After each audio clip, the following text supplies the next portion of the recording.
Tonight, Evergrande kills Nevs. Saab announced a new 9000. Polestar moves in.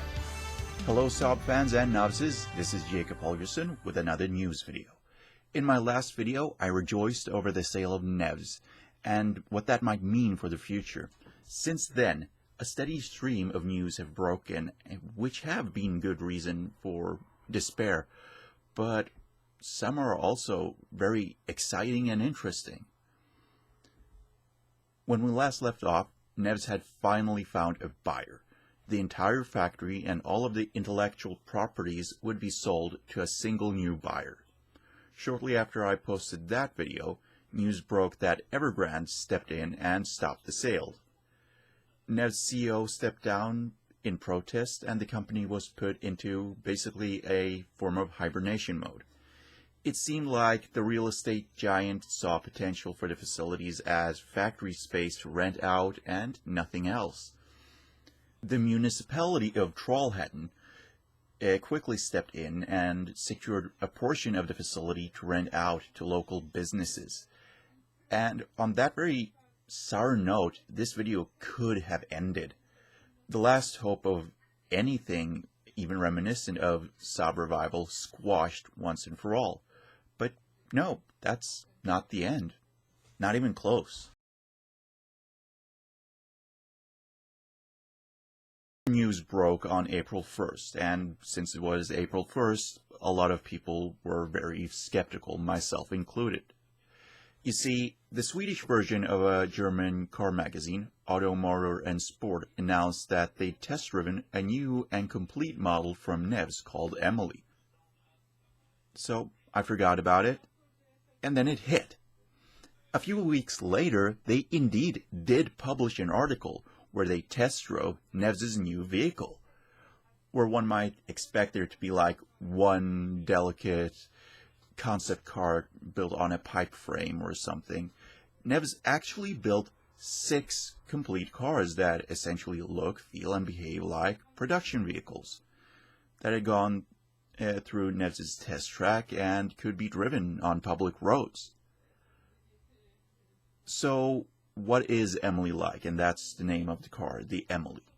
Well, personally, I think it looks like a proper Saab. It's low-slung, it's wide, and seemingly it has heaps of interior space. It looks like a continuation of the lineage that started with the Saab 9000 and continued with the second generation of 95. It's a very modern look. I think it should be a little bit more, detailed, a bit more rakish, but that's just me. The interior seems great. It's got a very modern appearance. Yet it's not as barren or as boring as a Tesla. I personally would have preferred the screen to be better integrated into the dashboard and be surrounded like physical buttons, like multi-function displays like in the new Gripen E. What makes Emily particularly interesting is the use of hub motors. That means basically that there's a separate electric motor attached to each of the wheels.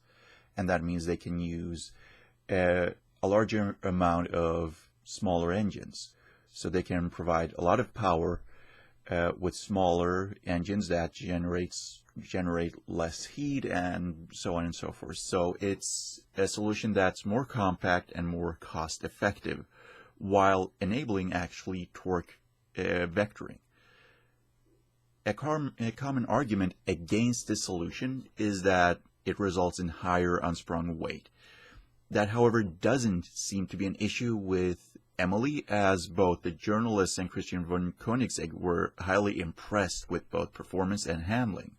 In fact, some have stated that it's better than the Porsche Taycan. Nevs wanted to release the car in multiple different body styles, including a convertible, a coupe, and a shooting brake. And I personally would love to get my hands on the coupe. The whole reason why the car is being shown now is, according to Nevs themselves, first to help the engineers who worked on the car to get new jobs, but mainly they want to sell the IP. They're hoping that someone will pick it up and put it into production. And of course, will pay them to do so. As I mentioned before, it seems like Evergrande had made sure that the dream of cars coming out of the Trollhättan factory again was dead in the water. But that no longer seems to hold true. One of the first tenants to move into the facilities turned out to be a fellow Swedish car manufacturer, Polestar. The large office facilities will be used to develop cars, and the idea is that, among others, the Polestar 5 sedan will be developed there, according to Polestar's press release. In fact, these facilities have enabled Polestar to hire more people. Nevs themselves maintain 20% of the facility, according to the new CEO. And the purpose is to not entirely close the door on future car production. And that is, in a way, exciting, although it's vague. They don't have any specific plans as of right now. The perhaps biggest news in regards to the facilities is, however, the new owner. Stenhaga Invest is a company that invests in both real estate and a variety of different businesses. The company is owned by a basically low-key billionaire called Svante Andersson. He's a billionaire with a car collection consisting of 560 cars, of which several are Saabs. So this is a guy who doesn't want to just turn it into, a massive warehouse where they, store rubber dog shit or whatever. He's a car guy, and he said that in interviews, he stated that he's very hopeful of future car production, and that he is actually in talks with several undisclosed partners or potential partners who could move in, and he really wants cars to go into production in his facilities.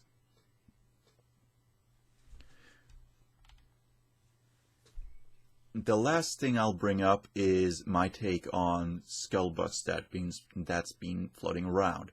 One big rumor that I've been hearing over and over is that Polestar is actually going to buy the Emily and put it into production. This is a rumor I find very unlikely.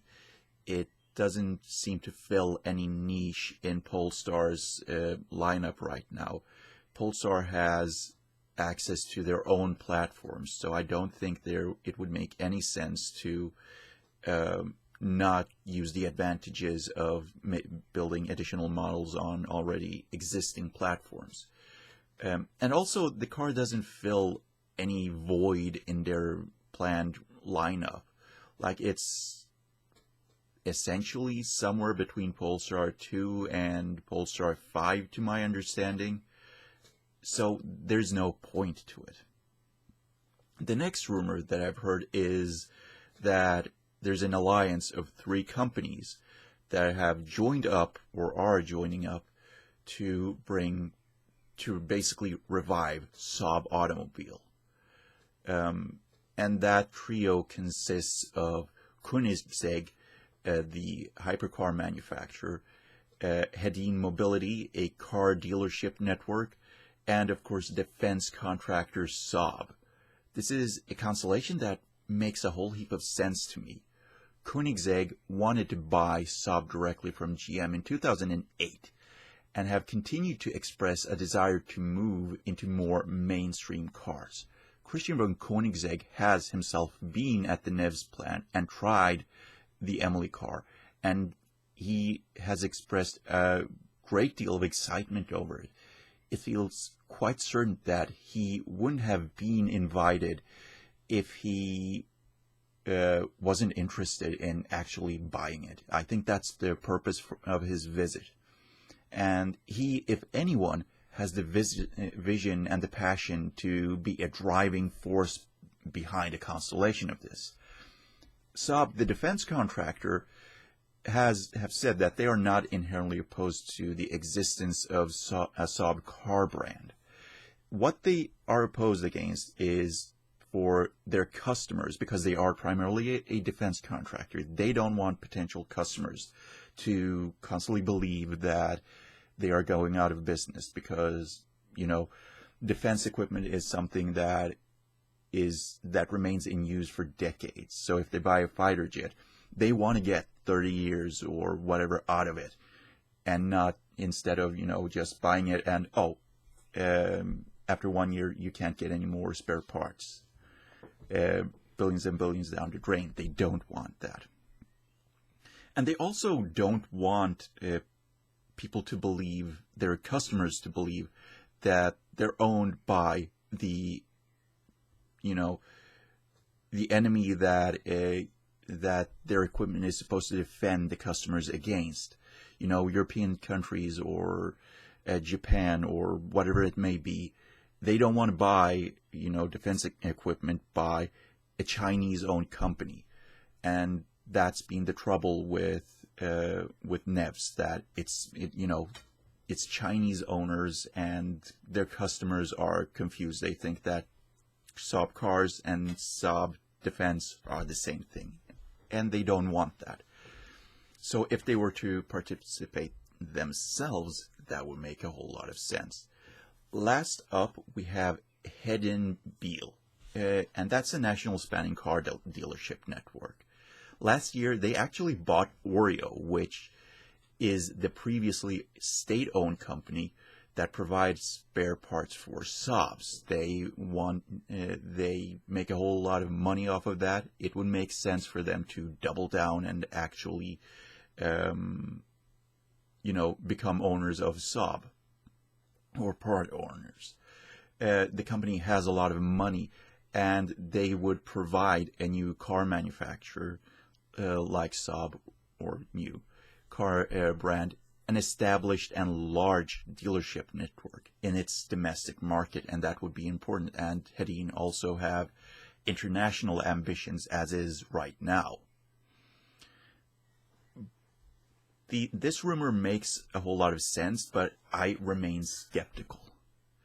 As much sense as the collaboration would make, I don't think that the defense contractor wants to take a chance in the auto industry as is right now. Their main focus these coming years is going to be to convince the Swedish government and other potential buyers to give them the green light to develop and produce a next generation fighter jet. They are currently studying that. They're providing the government and the Swedish government with a study for the feasibility of a next-gen fighter jet to be made domestically. I think it's going to be done the next year. I think that until either the government explicitly says, no, you will not make the next fighter, or until the next generation fighter enters service in the Swedish Air Force, and that's probably not going to happen until 2035 at the very earliest. And not until then do I believe that they would take a gamble in the auto industry. If the government says no, then yes, they are going to want to find an alternate use for their facilities. And that could very well be automobiles. But yeah, those are my thoughts on that rumor. So in summary, wrapping up all of this, the future for Saab is as uncertain as it has been for a very long time. There's no change there. But we're in a situation which is much more exciting. There's a lot more to be hyped for, to speculate over, to dream about. So that's interesting. That's something that instills a certain level of hope, because to me, NEV's just chugging along for years and years and years and not showing anything, not showing a concept car, not pushing to have, old Saabs in video games, not doing anything whatsoever from, basically 2012 until this year has been very depressing. So I think this is better than that uncertainty. Anyways, what are your thoughts about Saab, or about the future, or about my video? Please comment in the comments below, and please give me a like, and please subscribe if you want more. This has been Jacob Holgerson, signing out.